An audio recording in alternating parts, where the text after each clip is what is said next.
Good morning, and how are you today? Hope you're all well. Bit of a product review today and a wine review. A while back I made a video about Babylon wine kits, and if you haven't seen the initial video I've made about them, the link is up by here. Go and check it out. But I want to recap, I want to make some more of their wine, because I noticed I haven't actually made a wine review of the wine product review. I made the wine and I haven't actually got round to filming the taste test elements of it. And that is simply because I had a dinner party and all the wine disappeared very quickly before I had a chance to pick up the camera and film. So you can read into that how enjoyable it was. Everyone enjoyed the wine. But the manufacturers of Babylon wine kits have sent me 2 more packs so I can do a taste test and review the product fully and to the completion. And quite a few of you as well have been asking how the wine turned out. So I'm going to be doing the full-on, start to finish, making the product, testing it, doing the taste test and review of these wine kits. So Babylon have sent me a rosé and a red wine kit, because I made the white wine last time. Although Babylon sent me these wine kits for free, the wine review is going to be completely unbiased. It's just going to be as if I'd gone out to the shop and bought these with my own honest, proper opinion. And I will tell you if they're no good, I'll tell you if they're awesome. You know me and my wine reviews. If a wine I made personally isn't any good, I tell you. Because I want you to make the best wine you can. Because my aim is to help everyone make better wine. I wouldn't tell you a wine is good if it's really not any good. Same way, if my own wine or a kit wine is brilliant, I will tell you and then you can go and make it yourself, because it is all about making better wine. So let's open these up, have a look, because I'm interested. I noticed a few things on the previous video that I'm just wondering if they have rectified and improved. So come on. As with the white wine, I am most surprised at how light the actual product is. If you compare the weight of this to a normal wine grape concentrate kit, it is far lighter, which I like. It saves on the postage. So, we're going to open up the red wine first. And inside you have another ration pack containing the actual ingredients, I'm sure. Open that up in a minute, as well as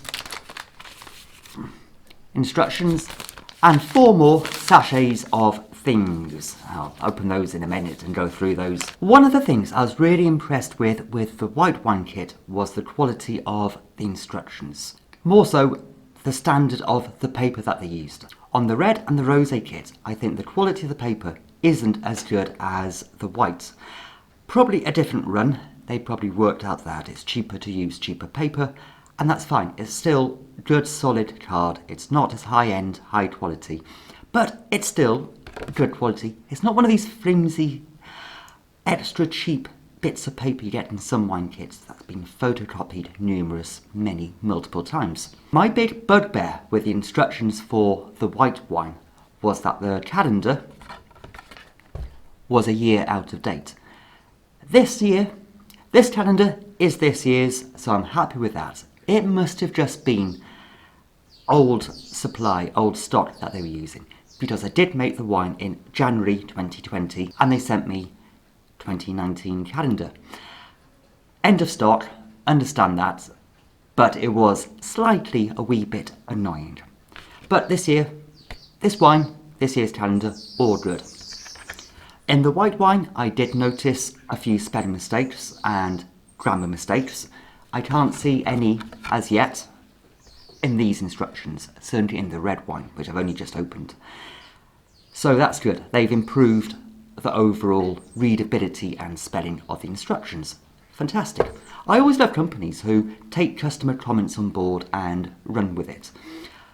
Other companies, such as Young's, don't. They have mistakes on their products dating back 10 years or so, and they still haven't rectified the spelling mistakes that I've highlighted to them, because they don't want to. Time now to have a look at the other sachets and the ingredients of this wine. Fantastic.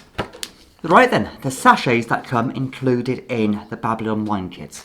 You have some yeast and yeast nutrient, about 6 grams of each, more than enough to do the 23 litres of wine that this kit will make. So it will make 30 bottles of wine easy, no worries.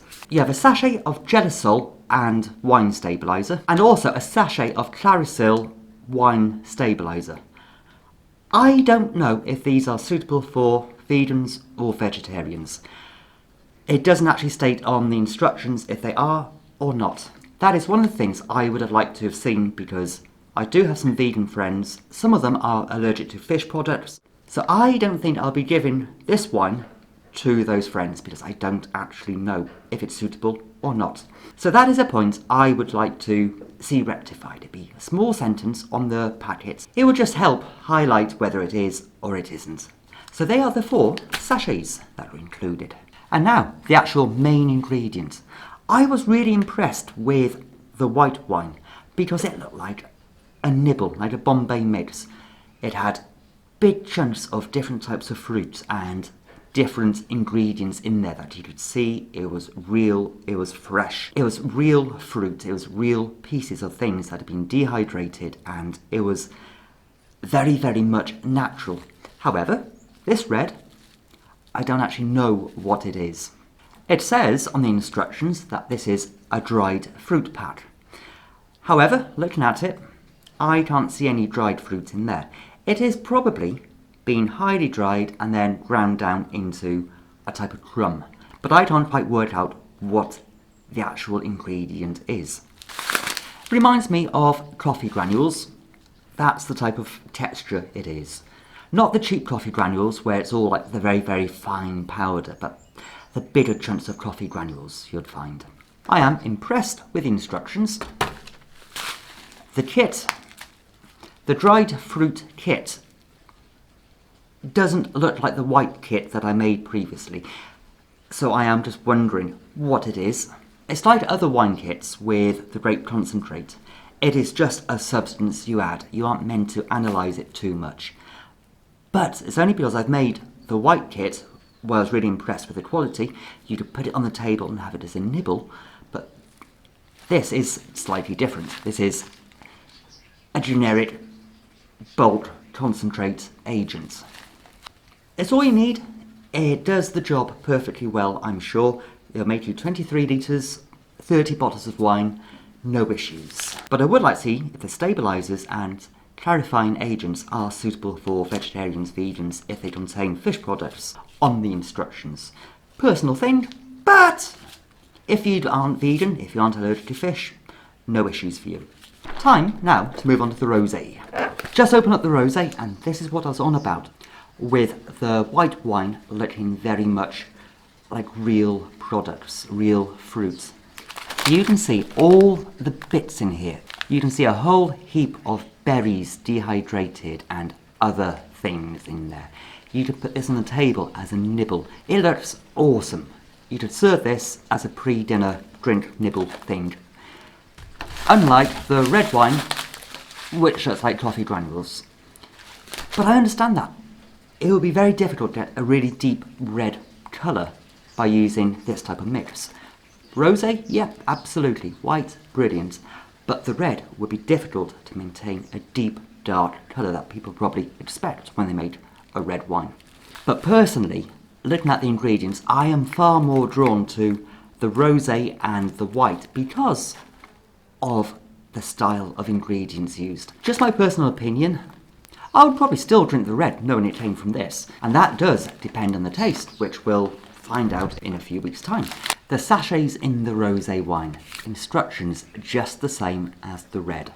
No variation on instructions. No spelling mistakes either, and the calendar is this year's. Always useful. And the sachets are just the same as the red wine, so they are the generic things that go into every wine kit that they produce. So all the points I raised about the red are covered in the rosé as well. So, one thing to do now, and that is to make up the wine. I'll talk you through the steps, I'll talk you through the instructions. I will do both, I'll do the red and the rosé. And I'll see how easy it is to make compared to other wine kits out there in the market. And then I will do another separate review later on down the track with a taste test and an overall review of how simple the wine is to make, the taste, the cost, Because from memory, I think the Babylon is actually cheaper than other wine kits out there in the market, which is great. You get cheaper wine, and if the quality is as high as other wines, or as high as other wine kits, bonza. So, let's go and make up the wines.